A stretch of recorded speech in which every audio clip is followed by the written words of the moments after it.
هذا القرآن يوحدنا لطريق الخير يوجهنا الله تعالى أنزله ورسول الله معلمنا. بسم اللہ الرحمن الرحیم. سبق نمبر 22 اوزان فعل.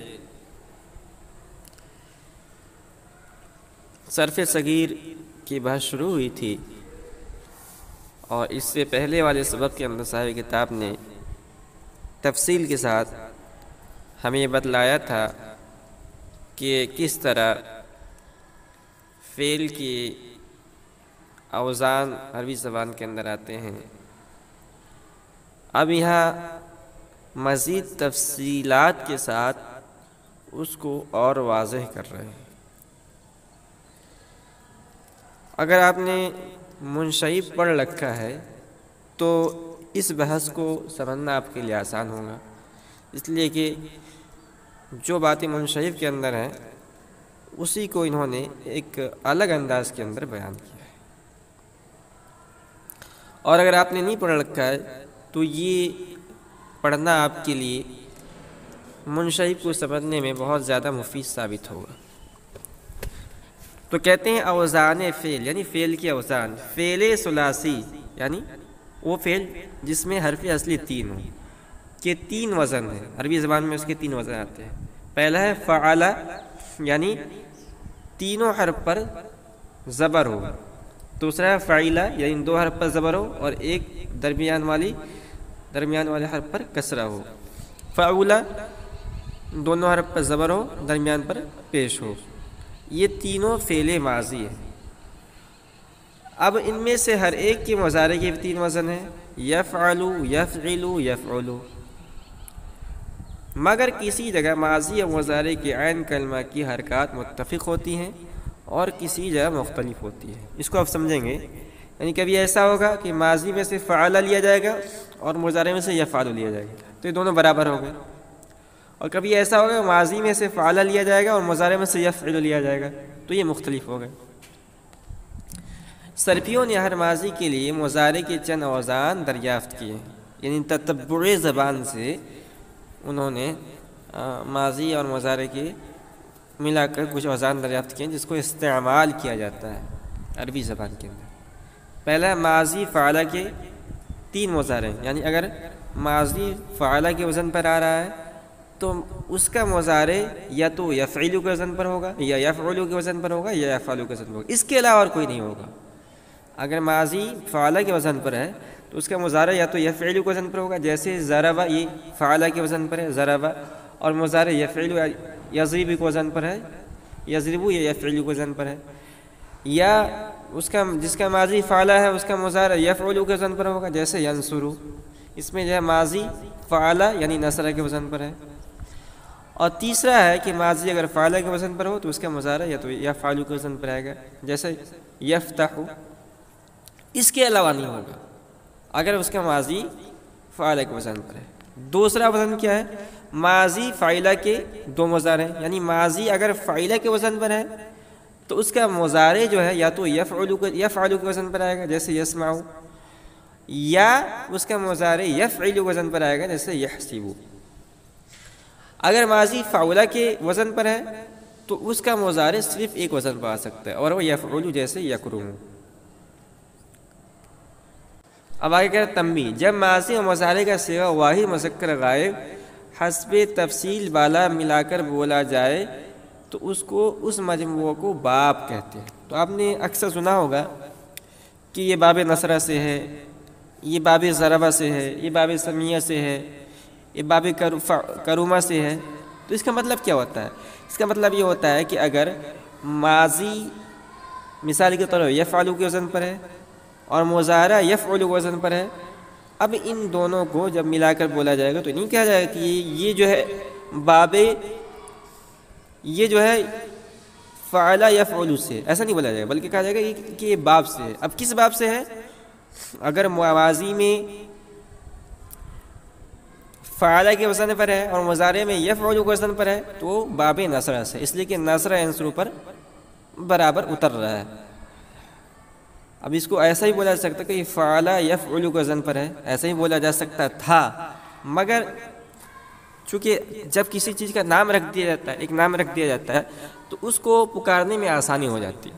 اس لیے صرفیوں نے جو ہے یفعل یفعل کا نام، اگرچہ اس وزن پر بہت سارے عربی زبان کے اندر الفاظ آتے ہیں، مگر انہوں نے اس کا نام نصر منصور رکھ دیا ہے. تو جب ماضی اور مضارع کا صیغہ واحد مذکر غائب حسب تفصیل والا ملا کر بولا جائے تو اس مجموعہ کو باب کہتے ہیں. ان دونوں کے اختلاف حرکات عین کلمہ کے باعث 9 باب آنے چاہیے تھے، مگر مستعمل 6 ہیں. تو ماضی جو فعل اور مضارع جو یفعل ہے، اس میں ان کا عین کلمہ بدلتا رہتا ہے، اور اسی عین کلمہ کے بدلنے کی وجہ سے ابواب بدلتے رہتے ہیں. اب اگر دیکھا جائے تو جو ہے استیعاب کر کے، استقرا کر کے کل 9 باب نکلتے ہیں، اس سے زیادہ نہیں نکلیں گے. مگر ایک بات یاد رکھیں کہ ایک ہے کہ 9 ابواب کا نکلنا، اور ایک ہے اس کا مستعمل ہونا، زیادہ استعمال ہونا. تو زیادہ 6 باب استعمال ہوتے ہیں. ٹھیک ہے، اس کو بتایا انہوں نے. پہلا ہے فعل یفعل، یعنی ماضی مفتوح العین ہو، ماضی میں عین کلمہ مفتوح ہو، زبر ہو، اور مضارع مکسور العین ہو. یہ تینوں. اچھا، دوسرا ہے فعل یفعل، ماضی مفتوح العین اور مضارع مضموم العین ہو. تیسرا ہے فعل یفعل، ماضی مکسور العین، مضارع مفتوح العین ہو. کہہ رہے تینوں باب اصول کہلاتے ہیں کیونکہ ان کے ماضی مضارع کے عین کلمہ کی حرکات مختلف ہیں. تو دیکھیں گے اس میں جو ہے ماضی میں عین پر زبر ہے، مضارع میں زیر ہے. اس میں ماضی میں عین پر زبر ہے اور مضارع میں پیش ہے. اس میں ماضی میں عین پر زیر ہے، اس میں جو ہے زبر ہے. تو چونکہ ان کی حرکات ماضی میں کچھ اور ہیں، مضارع میں کچھ اور ہیں، اسی لیے ان کو کہا جاتا ہے اصول، ابواب اصول. حاشیہ نمبر 3 میں دیکھ لیجئے، اس کو اور واضح انداز میں سمجھایا ہے کہ ان کو ام الابواب یا اصول الابواب کیوں کہا جاتا ہے. کہنا اس وجہ سے کہا جاتا ہے کہ جب ماضی و مضارع معنی مختلف ہیں، یعنی ماضی کے معنی کچھ اور ہوگا، مضارع کے معنی کچھ اور ہوگا، تو لفظاً حرکات میں بھی مختلف ہونے چاہیے تاکہ اختلاف حرکت سے اختلاف معنی پر دلالت ہونے، موافقت و مناسبت باقی رہے. تو اسی وجہ سے ان کو ام الابواب کہا جاتا ہے.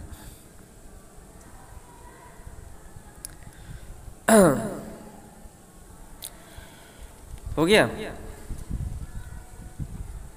اب چوتھا ہے فعل یفعل، ماضی اور مضارع دونوں مفتوح العین. پانچواں ہے فعل یفعل، ماضی اور مضارع دونوں مضموم العین. اور چھٹا ہے فعل یفعل، ماضی اور مضارع دونوں مکسور العین. کہہ رہے ہیں تینوں باب فروع کہلاتے ہیں کیونکہ ان کے ماضی اور مضارع کی عین کلمہ کی حرکات متفق ہیں. فائدہ: ابواب مندرجہ بالا کے سوا 2 باب ثلاثی سے اور آئے ہیں. پہلا ہے فعل یفعل، ماضی مکسور العین، مضارع مضموم العین، جیسے فضل یفضل. دوسرا ہے فعل یفعل، ماضی مضموم العین، مضارع مفتوح العین، جیسے کاد یکاد، قریب ہونا. اب یہاں یہ صاحب کتاب الصرف نے تفصیل بیان کی ہے، مگر آپ جب منشئی پڑھیں گے تو وہاں تھوڑا سا مختلف ہوگا. وہاں صاحب منشئی نے 5 ابواب کو مترد یعنی زیادہ استعمال ہونے والے، انہوں نے 6 ابواب کو شمار کرایا ہے، 6 ابواب کو شمار کرایا ہے کہ 6 ابواب زیادہ مستعمل ہیں جس کو مترد کہا جائے، اور 2 باب شاذ ہیں. مگر وہاں صاحب منشئی نے 5 ابواب کو مترد شمار کرایا، 3 ابواب شاذ ہیں ان کے نزدیک. یہ بات ذہن میں رکھیے. اب کہہ رہے ہیں مگر اکثر صرفیوں کی رائے ہے کہ دونوں کوئی مستقل باب نہیں، بلکہ پہلا باب تداخل لغات سے ہے اور دوسرا باب سمیع اسمعوا سے ہے.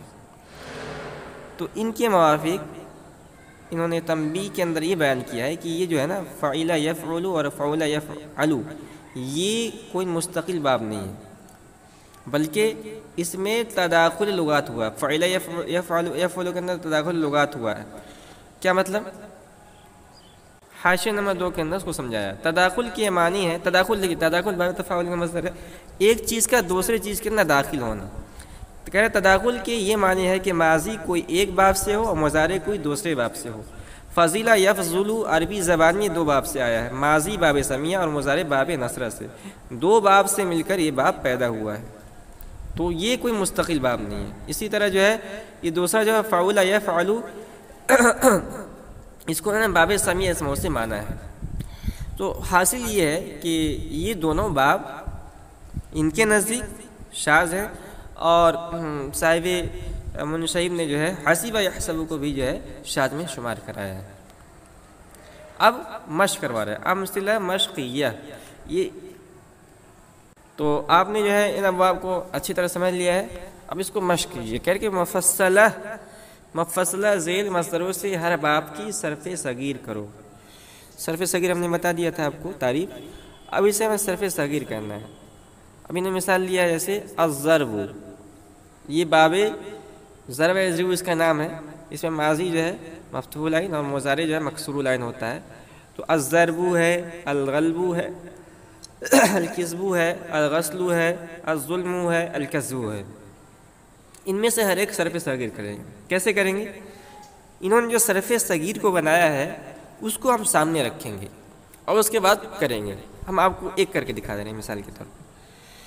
پہلے ہم دونوں کو پڑھ لیتے ہیں. مصادر باب فعل یفعل، تو باب نصر ینصر جس میں ماضی مفتوح العین اور مضارع مضموم العین ہو، اس میں پہلا آتا ہے النصر مدد کرنا، الطلب ڈھونڈنا، القتل مار ڈالنا، الدخول اندر آنا، الفساد تباہ ہونا، الخروج نکلنا.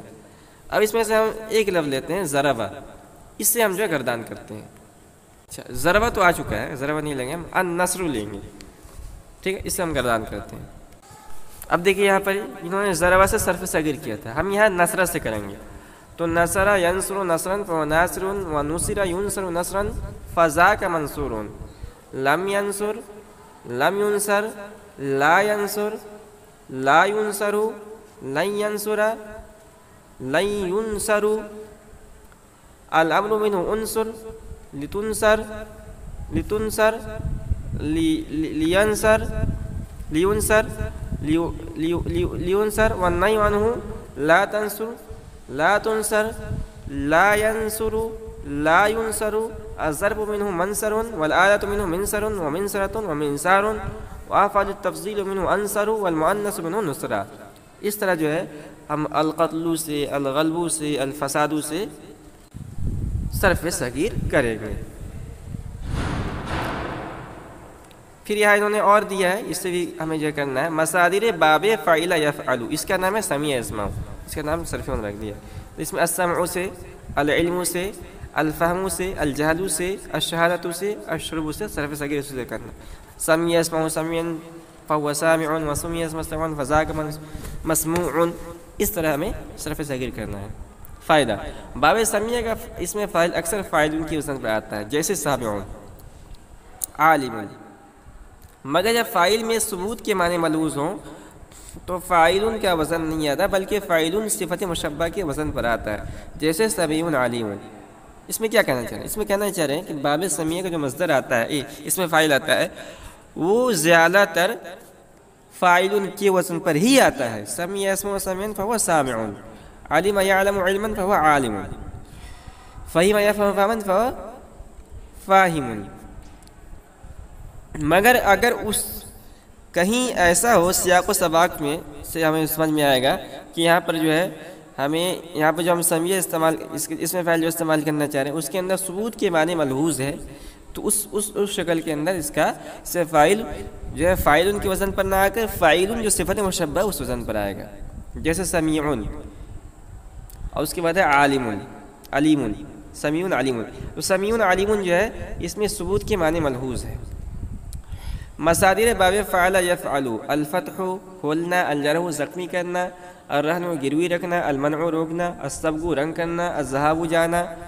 مصادر باب فعل یفعل، الکرم والکرامۃ بزرگ ہونا، اللطف پاکیزہ ہونا، الکثرۃ بہت ہونا، القرب نزدیک ہونا، البعد دور ہونا. فائدہ، باب کرمہ سے اس میں فاعل کی جگہ فاعل کے وزن میں صفت مشبہ کا صیغہ آتا ہے، جیسے قریب، اور ہمیشہ لازم ہوتا ہے. دو باتیں بیان کی اس میں. پہلی بات یہ بیان کی ہے کہ باب کرمہ کا جو ہے اس میں فاعل وہ فاعل کے وزن پر نہیں آتا، بلکہ فاعل صفت مشبہ کے وزن پر آتا ہے، جیسے قریب. اور یہ ہمیشہ لازم ہوتا ہے. لازم ہونے کا مطلب ہے کہ فعل فاعل سے بات پوری ہو جاتی ہے، مفعول کی ضرورت نہیں ہوتی.